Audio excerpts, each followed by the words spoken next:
Hai Smart Parents, kita bertemu lagi di Parenting Tips bersama saya, Justina Resunarti.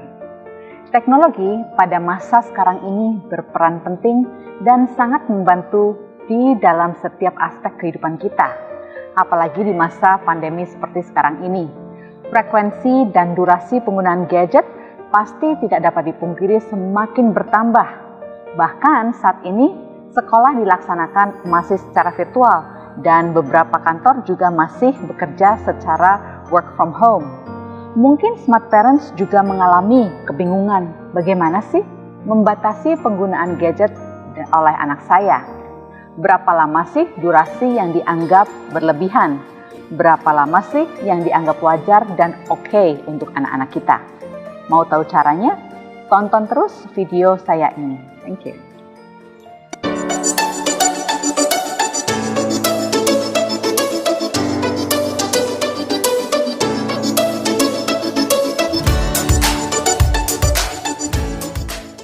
Belajar dan bermain menggunakan gadget bagi anak-anak usia dini ada manfaatnya juga. Mereka akan terbantu perkembangan keterampilan motoriknya yang berhubungan dengan otot-otot gerakan kecil seperti jari tangan.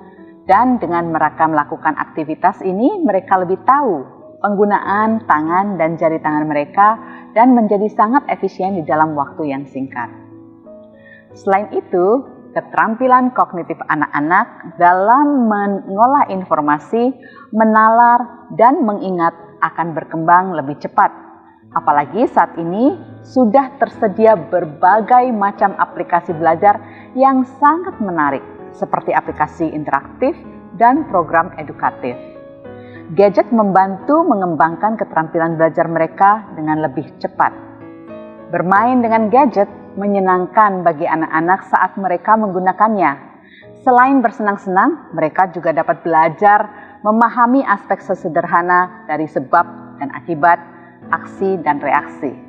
Belajar sambil bermain dengan gadget juga dapat menumbuhkan jiwa kompetitif anak-anak dan memungkinkan mereka untuk mengelola diri mereka sendiri dalam lingkungan yang penuh persaingan.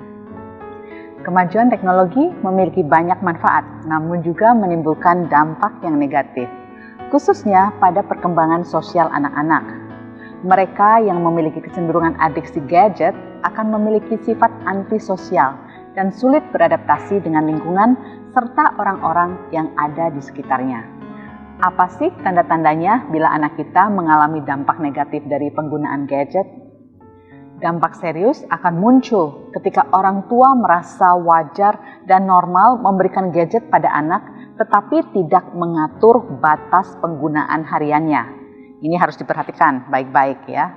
Hal ini dapat membuat anak adiksi yang akan menghambat tumbuh kembangnya dalam hal menahan diri, berpikir, dan mengendalikan emosi. Salah satu tanda yang terlihat pada anak yang adiksi terhadap gadget adalah bila anak selalu terpaku pada gadget di waktu luang mereka. Bahkan jika hanya sebentar misalnya saat menunggu makanan atau pada saat mereka dalam perjalanan. Nah, ini adalah tanda anak adiksi gadget yang paling mudah dikenali oleh para orang tua. Kita juga harus waspada bila anak menolak melakukan aktivitas lain yang mengharuskannya melepas gadgetnya.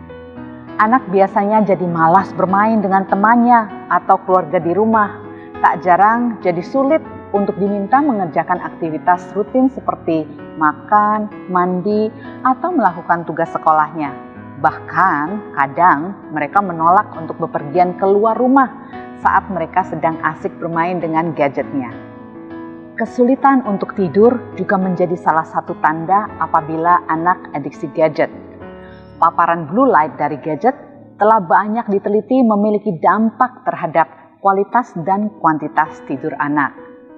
Saat anak adiksi gadget, tidak jarang ia memiliki kesulitan untuk tidur, terutama jika sudah terbiasa bermain gadget pada saat sebelum tidur. Jadi para smart parents sekalian, hindari ya bila anak mau tidur itu, hindari menggunakan gadget. Dampak adiksi gadget yang juga akan tampak apabila sudah berlangsung cukup lama adalah sulit untuk berkonsentrasi dengan baik di sekolah. Hal ini bisa ditandai dengan prestasi yang menurun atau laporan dari guru yang mengajar. Lalu, bagaimana supaya kita bisa mendampingi anak-anak agar terhindar dari adiksi gadget? Perkembangan otak anak di usia 5 tahun pertama kehidupannya akan optimal bila ia mendapat stimulasi bicara, visual, motorik kasar, dan juga motorik halus. Bila anak mengalami adiksi gadget, keempat stimulasi tersebut tidak bisa didapatkan dengan cukup. Namun rasanya di masa ini, terlebih pada saat pandemi seperti ini, tidak mungkin jika kita tidak memberikan akses gadget sama sekali pada anak kita. Karena gadget juga memiliki manfaat sebagai jembatan ilmu pengetahuan. Aturlah waktu dalam penggunaan gadget. Perubahan visual yang cepat pada layar akan mempengaruhi fokus anak sehingga mereka tidak terlatih untuk memperhatikan sesuatu dalam jangka waktu yang lama. Buatlah aktivitas lain yang menyenangkan yang bisa dilakukan bersama, seperti menggambar, mewarnai, menyiram tanaman, berolahraga, atau bermain bersama dengan hewan peliharaan. Boleh juga melakukan aktivitas yang melibatkan seluruh anggota keluarga atau teman, sehingga mereka belajar berinteraksi dan berkomunikasi dengan orang lain. Ini juga akan membantu dalam melatih penglihatan jarak jauh dan juga mengurangi kemungkinan gangguan kesehatan lain.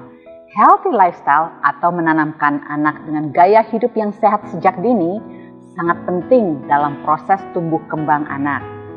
Ajaklah anak untuk menerapkan gaya hidup sehat seperti mengkonsumsi makanan dan minuman yang bergizi dan melakukan kegiatan yang bermanfaat seperti berolahraga atau bermain alat musik. Tidur atau istirahat yang cukup juga membantu memulihkan anak dari ketegangan mata dan untuk kerja otak yang lebih efisien dalam mengatur pola hidup yang sehat. Smart parents, alangkah baiknya apabila kita menghindari keputusan membuat anak sibuk dengan gadget sehingga Anda dapat melakukan apapun yang Anda inginkan dengan tenang.